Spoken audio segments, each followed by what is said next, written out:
Welcome back to Austin's Academy of Sports. Today, I'm going to be talking about Week 12 of the NFL action. It's officially kicking off tonight, Thursday, November 21st, Thursday Night Football. Kirk Herbstreit, Al Michaels on the call for the Pittsburgh Steelers at the Cleveland Browns. It's going to be a great game. I want to talk about this game, but there's a few other games I want to talk about too. So let's start with the Steelers at Browns. Steelers, they're having a dominant season this year with their record. One of the best teams in the AFC if it wasn't for the Bills, Chiefs, or Ravens. But the Browns, they're having a mediocre season that I could say. Both of these teams have had a quarterback carousel. Like, which ones do we want to start with? It's probably the Steelers let's start with first because they're more of the dominant team. Starting into training camp, they had Justin Fields gearing up and ready to go for this season. And then Russell Wilson, who they just signed. Actually, they signed both of them. But they just signed Justin Fields and Russell Wilson coming into the training camp. And I think everybody in the Steelers fan base knew that Russell Wilson was going to start. And then the coaching staff kind of pulled a 180 or a 360 or whatever you want to say on everybody, the whole world, and said that Justin Fields, coming over from the Chicago Bears, was going to start over Russell Wilson. And that kind of left a bad taste in a lot of people's mouths. And, Fields came into preseason. He balled out. Russell Wilson had a little minor injury. He missed the whole preseason, I believe. And then, so that prompted Mike Tomlin to start Justin Fields in order for that injury to take place. And Justin Fields kind of took over in the first few games. He was magnificent. He was throwing the rock around to George Pickens a lot, Pat Freiermuth, Najee Harris. They were a complete team, but they were also relying on their defense. And their defense kept them in games. And, if you're part of that Steelers fan base, you may think that defense wins championships, but you need a reliable offense, especially in today's games where you need a quarterback to run the ball. Justin Fields sort of can do that, but with Russell Wilson under center or in the pistol or in the shotgun, he's more of a passing threat. And, tonight, that will happen a lot tonight with George Pickens, Pat Freiermuth, and all those weapons on the outside perimeter for the Steelers. Obviously, Justin Fields did start the first few games, and then he started struggling again. Week 5 through 6 or whatever that was, they benched him. Mike Tomlin, that was, as the organization, and they brought in Russell Wilson, and he has delivered. I believe they've won like 5 games in a row, going for their 6th tonight, or maybe they're going for their 5th tonight against the Browns. And with their defense, with the way they're playing, I think they can get the job done. Now, on the opposite side, they have the Cleveland Browns. It's in Cleveland, the dog pound, they say that is, down in Cleveland, Ohio. I think it'll be a determining factor, but in order for the Browns to come out and win this game against the Steelers, they have to slow down Russell Wilson, put the ball in his hands, not let George Pickens go off, because he's capable on any night to go off any day. And we've seen magnificent catches, like OBJ-ish catches during this season. And, they've made highlights, SportsCenter Top 10. But I still think the Steelers come away with this game, especially since they're going through a QB carousel as well. Started with Deshaun Watson. He got injured. Everybody was flaming him, and now he's out for the season with his ACL injury, or Achilles, I believe, non-contact Achilles injury. And then the Cleveland Browns are starting Jameis, everybody's favorite player, Jameis Winston. He comes out with those pregame speeches, hypes the team up, hypes NFL Instagram up, and forces NFL to post them. And just like that, he's a fan favorite around not just Cleveland, but the NFL. TJ Watt and Myles Garrett, 2 defensive juggernauts going at it on the opposing sides. DJ Watt is averaging, or has 7.5 sacks on this season, while Myles Garrett has 7 sacks.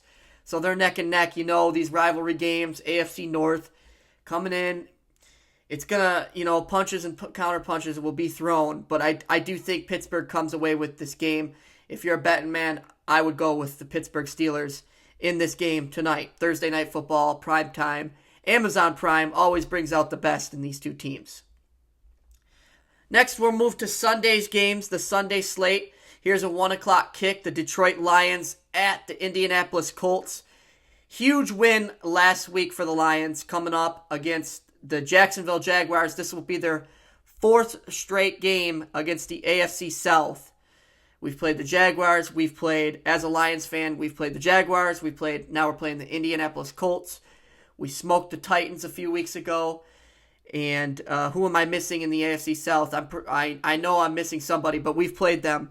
I guarantee you, because this season each team plays the AFC South. Oh, the Texans. Yeah, we beat them as well. So we could have a chance to go 4-0 against the AFC South this Sunday. And I think we could do it. It's a determining factor in Indy.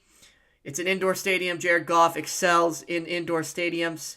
Laporta will be coming back. I would presume he went full practice today and Thursday. Another full practice on Friday would be huge. I think he'll get it done.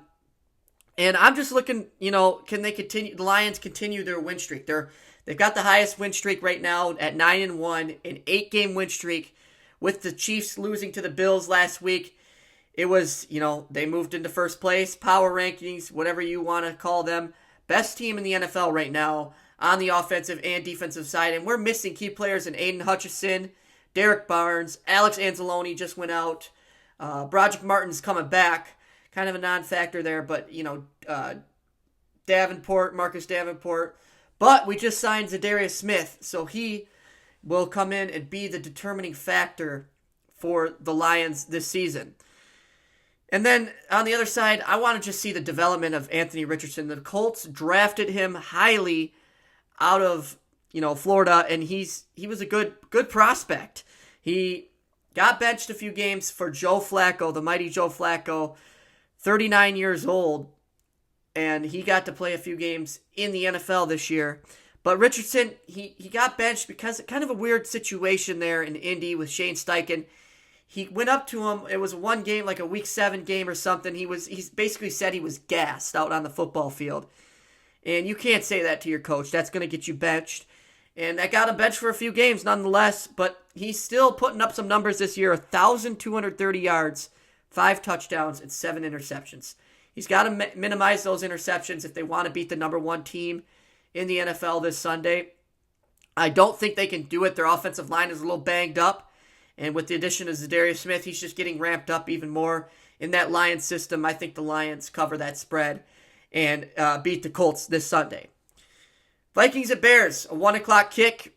Soldier Field, outdoor. Chicago could get a little messy there with snow-wise. Vikings, are they contenders? Are they pretenders? I don't know. I've always thought that they were contenders.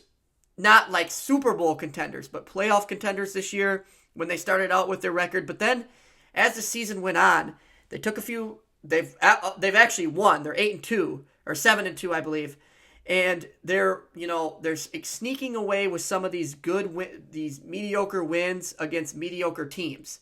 If you want to be a contender, you have to beat the good teams and you have to beat up on the bad teams. They have not been beating up on the bad teams. They've been barely sneaking by against some of these mediocre teams, which is why I think they're just a wild card team. I don't think they could catch the Lions in the NFC North, but they could. This is an NFC North game here. Vikings at the Bears. Bears are coming off. They've lost 4 straight games. They're 4-6 now. And in the last 4 losses, they've had 2 heartbreaking losses. I mean, like hearts-pumping losses. Last week against the Packers at home, they had the game-winning field goal blocked by the Packers defensive lineman.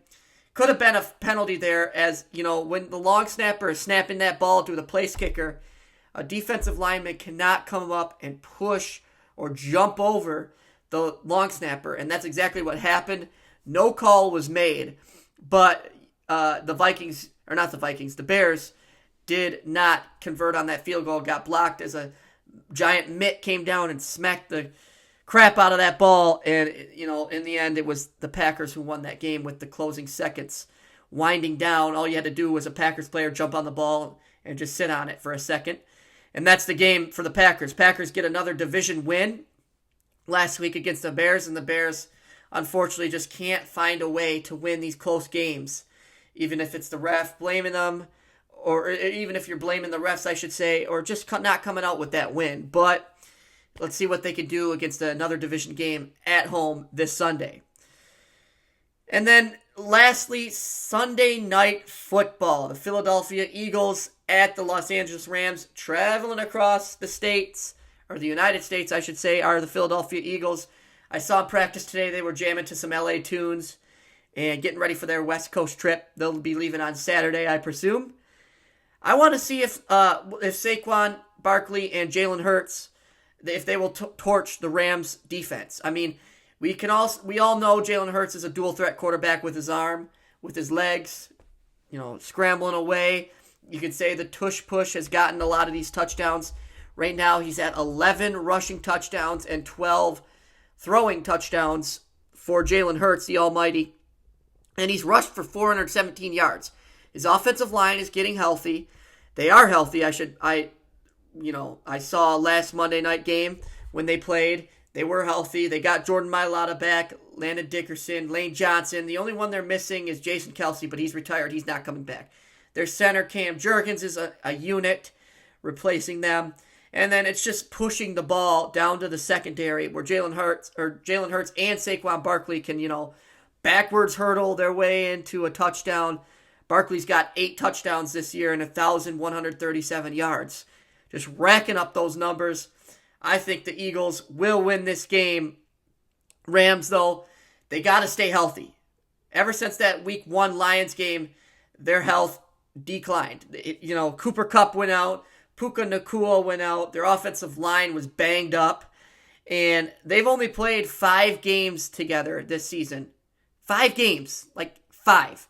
Puka Nacua, Cooper Kupp, their stats haven't been producing when they're on the field just because they're injury prone. They're not healthy enough for Stafford to get them the ball. Kupp's only got 488 yards and 4 tuds this season, while Nacua's got 373 of them and 1 tud. So, like I said, 5 games played together. That's not a recipe for success if you want to make the playoffs. Right now, they're not in the playoffs, hunting around that wild card spot. Have to have a few things happen for them, and they have to take care of their own games. But I don't think the Rams can win this game. It's just the Eagles are too dominant. Eagles fans travel as well. They're on a 7-game win streak, just 1 game behind the Lions, who I mentioned earlier. I think they improved that to 8-game win streak, and they improved to 9-2.